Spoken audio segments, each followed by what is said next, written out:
gue nggak merasakan eranya Bung Karno ya. Gue nggak tahu beliau seperti apa. Ya. Jadi gue nggak bisa menilai. Tapi gue lahir di era Soeharto. Pak Soeharto. Jadi gue berani bilang Pak Jokowi presiden paling berprestasi buat Indonesia. Gue masih berani bilang begitu. Kenapa? Karena jelas banget prestasinya. Seperti Infrastruktur. masyarakat kan netizen ya, Infrastruktur. tidak mau hanya bendungan, Oke. bandara, jalan tol, rel kereta api. Ini semua hal-hal yang teknologinya udah ada dari zaman Pak SBY. Tapi Iya benar ya. akselerasinya baru kita rasakan di era Pak Jokowi. Itu salah satu poin. Ada faktor X gitu loh, presiden. Iya Jokowi ada faktor X yang dalam percaturan permainan politik sejarah Indonesia belum ada tokoh seperti dia ini. Nah, Yang menarik nih. Yang dia itu menjadi gantungan atau menjadi ini body language dia aja, ucapan dia aja dibahas. Sama nggak gantungannya sama Bu Mega? Nggak mau berpelukan aja dibahas. Berarti dia ada influence, ada pengaruh. Ya, pasti. Tapi ini apa namanya istilahnya tuh devil advocate lah. Devil advocate. Dia itu kan pengaruh karena dia presiden, ya kan. Sedangkan 2024 Loh, dia ada presidennya nggak punya makna kayak gitu kayak SBY. Iya, tapi dia presiden tapi nggak punya besar ya pengaruhnya. Ya, tapi Gitu maksud loh. saya makin dekat ke 2024 yang kecuali ada perubahan drastis dia nggak mungkin jadi presiden lagi, kan ada kemungkinan pengaruh ini akan bahkan menteri-menteri mungkin mulai meninggalkan dia gitu loh. Iya. Ya, nah pada saat itu faktor X itu kan jadi nggak penting kalau dilihat dari sudut ini. Salahnya sudut ini itu dari di mana gitu? Bukan, yang saya gambarkan ini realitas sekarang. Pengaruh dan karisma dia itu ada. Dan diakui oleh baik dia maupun lawan-lawan politiknya. Gitu loh. Diakui. Ini belum pernah ada di dalam sejarah Indonesia. Sebegini dahsyat pengaruhnya gitu loh. Kalaupun dulu Soekarno dalam arti kata kepengaruhan itu ada 3 kubu besar. Ya angkatan darat, ya ada komunis, ya kan ada apa dari kalangan agama, Nasakom atau apa dia. Tapi ini terus terang aja lihat aja lah. Dia datang di acara ulang tahun ini, kemudian dia pidato di sini, kemudian dia gak datang sini atau tidak, itu kan dibahas. Ketokohan dia itu Ya kayak Bung Karno juga iya, gitu ya. ya ketokohan dia itu gitu loh. Ada ahli-ahli politik pengamat yang mengatakan apa itu beda. Anies bukanlah pekerja politik. Dia 5 tahun gubernur tidak ada bersentuhan dengan partai politik. Ya kan? Jokowi waktu dia wali kota sudah pekerja politik. Kemudian jadi presiden juga udah pekerja politik. Gue bilang ini orang goblok banget istilah pekerja politik gitu loh. Dia pikir ini ke industri, kemudian ada karyawan, kemudian kerja gitu loh. Banyak juga yang latah. Tapi sebagian ada yang jadi karyawan politik sih. Loh, ada. tapi kemudian diartikan enggak, dia orang ini tidak memahami apa itu partai politik gitu loh. Nggak ngerti lu. Saya orang yang ikut mendirikan satu partai. Saya ikut memainkan, bahkan jadi 5 tahun saya DPP, ya 8 tahun saya DPD. Saya ikut running apa itu Mengelola tidak organisasi ya? seperti itu gitu loh. Kemudian maka itulah direndahkanlah pekerja politik bahwa dia, padahal istilah-istilah itu menyesatkan gitu loh. Artinya Golkar bagaimanapun dia bukan saja bergantung kepada Jokowi, berterima kasih habis dengan Jokowi. 2 Menko dari mereka. Iya. Dia lihat PAN masih belum jelas pegangnya, sekarang kasih PAN menteri. Jokowi powerful. Dia sekarang dalam posisi yang menikmati semua permainan ini. Gitu loh. Karena langkah-langkahnya dari awal udah tepat gitu. Sama dengan waktu dia dengan Perindo. Terus aku flashback ada film sebelum itu. Bagaimana Haritanu mengatakan ke saya dia tidak mau dukung Jokowi 2019, 2014.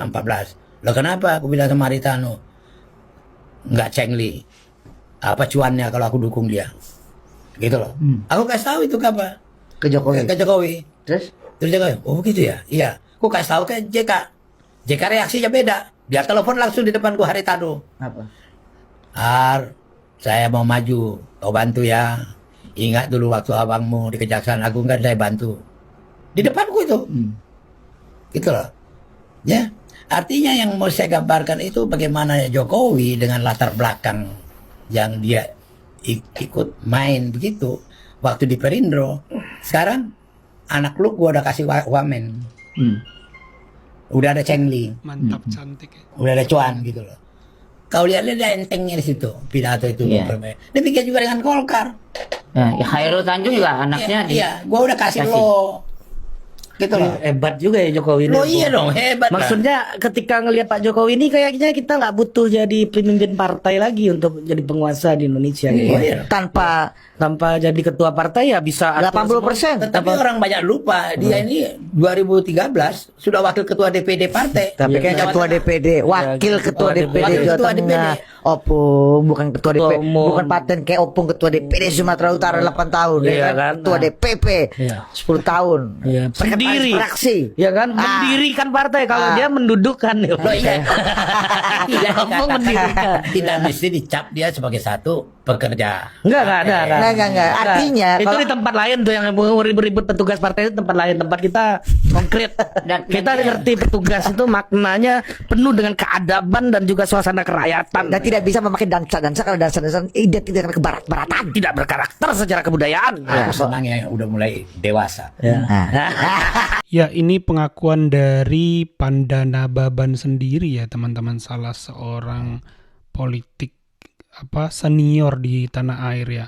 Di sini kita lihat realita pengaruh Jokowi melebihi Soekarno ya. Padahal Bung Karno itu aja dalam konteks pada zamannya itu menurut saya sudah sangat powerful dan hebat ya. Bayangkan bagaimana dia menstabilkan kondisi di mana pengaruh militer, angkatan darat, laut dan udara itu begitu dominan, teman-teman, dan belum lagi ada dari organisasi masyarakat, keagamaan, lalu PKI juga kan. Nah, tadi sendiri diakui oleh Bung Pandana Baban ya, Pak Pandana Baban lah ya, karena sudah sangat berumur, itu luar biasa pengaruh Soekarno, tetapi masih disamakan ya dengan Pak Jokowi juga punya pengaruh. Artinya memang seberpengaruh itu ya Pak Jokowi pada zaman ini ya, dalam konteks hari ini luar biasa. Bukan pemimpin partai, bukan elit partai, bukan anak yang punya partai, bukan pendiri partai, tapi kita lihat Pak Jokowi itu brandingnya, nama dia, karismanya, bahkan kapitalnya ya dalam jumlah masa itu melebihi partai. Bahkan suaranya terbukti secara data itu lebih besar dari suara PDIP sendiri dalam pemilu. Jadi luar biasa Pak Jokowi ini di atas partai. Nah, jadi luar biasanya itu teman-teman, karena beliau punya strategi yang sangat baik, pendukung yang sangat loyal. Nah, pendukung yang sangat loyal ini kuncinya ya. Bagaimana ada komunitas relawan ya, projo misalnya gitu-gitu teman-teman. Jadi benar-benar dirawat sama Pak Jokowi, hubungan baiknya dijaga sampai hari ini loh. Ada banyak kan orang yang sudah menang dilupakan, Pak Jokowi enggak, dia dijaga komunitas-komunitas pendukungnya ya, relawan-relawannya itu dijaga, dijalin hubungan baik sampai hari ini sehingga ya loyal. Nah, itulah yang menjadikan menurut saya Pak Jokowi ini berpengaruh ya. Saya tidak berani bilang sih lebih berpengaruh dari Bung Karno, karena kalau baca sejarah Bung Karno pun sangat luar biasa ya pengaruhnya itu, bukan dari militer tapi bisa menstabilkan ada berbagai praksi gitu teman-teman ya, faksi gitu, militer, organisasi masyarakat ya, belum lagi yang lain. Jadi gak kalah hebat lah Bung Karno juga. Tapi dalam konteks hari ini saya sepakat ya, Pak Jokowi juga sangat luar biasa pengaruhnya ya teman-teman. Dan terbukti Prabowo Gibran itu karena ada anak beliau bisa menang. Banyak analis mengatakan 2 putaran malah jadi 1 putaran. Itu kesaktian Pak Jokowi kan teman-teman ya. Jadi itu saja tanggapan saya. Kalau dari teman-teman bagaimana, coba tambahkan di kolom komentar. Terima kasih yang sudah menyimak sampai selesai. Sampai jumpa di video saya selanjutnya.